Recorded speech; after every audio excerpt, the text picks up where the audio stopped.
Hanapin ninyo ako at kayo'y mga bubuhay. Inyong hanapin ang Panginoon at kayo'y mga bubuhay. Inyong hanapin ang lumikha ng mga Pleiades at ng Orion, at ang lilim ng kamatayan ay pinapaging umaga. Pinapagdilim ang araw sa pamamagitan ng gabi, yaong tumatawag sa tubig sa dagat, at nagbubukso ng mga yaon sa ibabaw ng lupa. Panginoon ang siya niyang pangalan. Magsihanap kayo ng kabutihan at huwag kasamaan, upang kayo'y mga buhay. At sa gayo'y ang Panginoon, ang Diyos ng mga hukbo, ay sa inyo. Inyong kabuotan ng masama at ibigin ng mabuti, at kayo'y mga tatatag ng kahatulan sa pintuang bayan. Kundi bumukso ang katarungan na parang tubig, at ang katuwiran na parang malakas na agos. Marahil ang Panginoon, ang Diyos ng mga hukbo, ay magiging mapagbiyaya sa nalabi sa Jose. Inyong hanapin ang Panginoon at kayo'y mga bubuhay. Hanapin ninyo ako at kayo'y mga bubuhay. Sabi ng Panginoon sa sangbahayan ni Israel. At sa gayo'y ang Panginoon, ang Diyos ng mga hukbo, ay sa inyo. Inyong kabuotan ng masama at ibigin ng mabuti, at kayo'y mga tatatag ng kahatulan sa pintuhang bayan.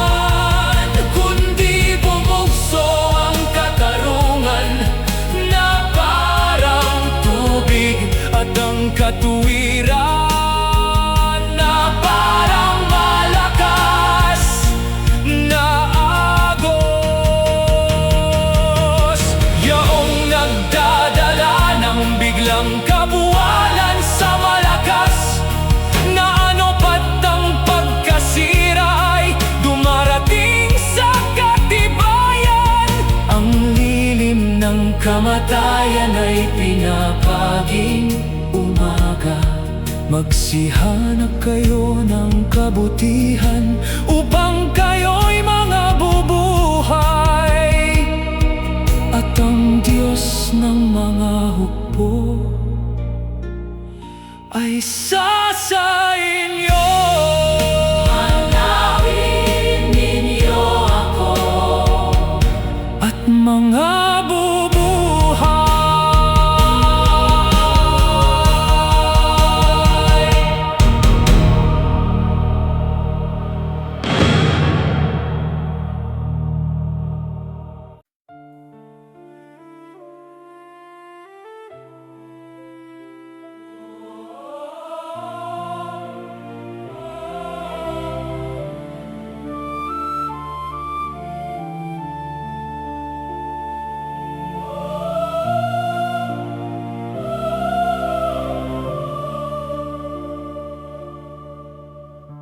Sa araw na yaon ay ibabangon ko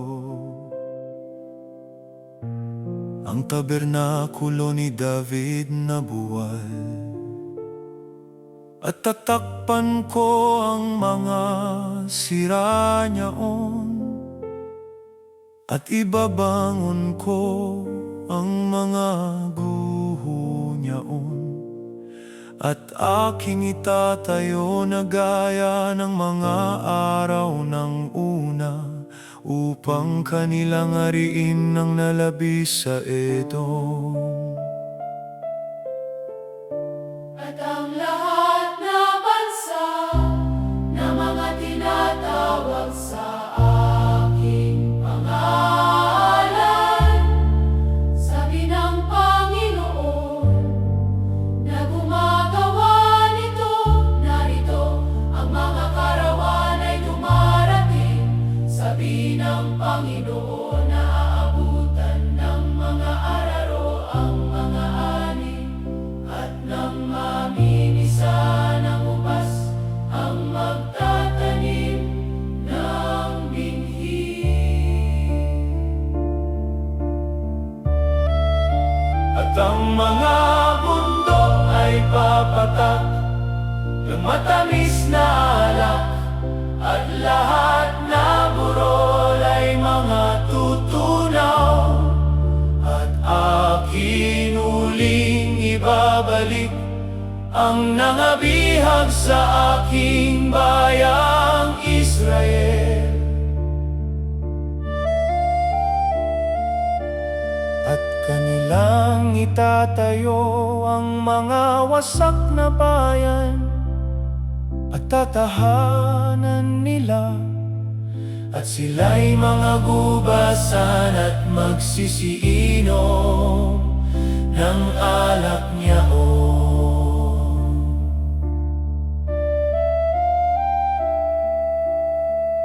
Magsisigawa rin sila ng mga halamanan, at magsisikain ng bunga ng mga yaon,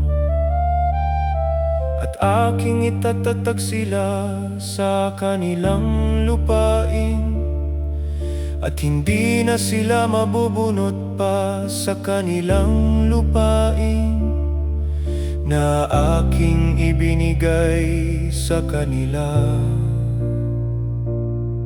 Sabi ng Panginoon mong Diyos. At ang mga bundok ay papatak ng matamis na alak, at lahat na burol ay mga tutunaw, at aking uling ibabalik ang nangabihag sa aking bayang Israel.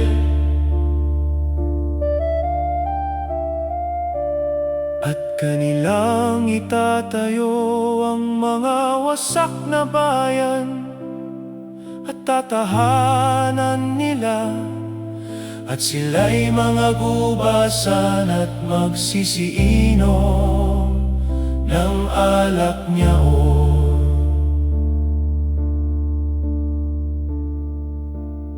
Sapagkat narito ako'y mag-uutos, at aking sasalain ang sangbahayan ni Israel sa gitna ng lahat na bansa, gaya ng trigo na nabithay sa isang bithay. Gayon may hindi malalaglag sa lupa ang pinakamaliit na butil, liban na hindi ko lubos na ipapahamak ang sangbahayan ni Jacob. Sabi ng Panginoon.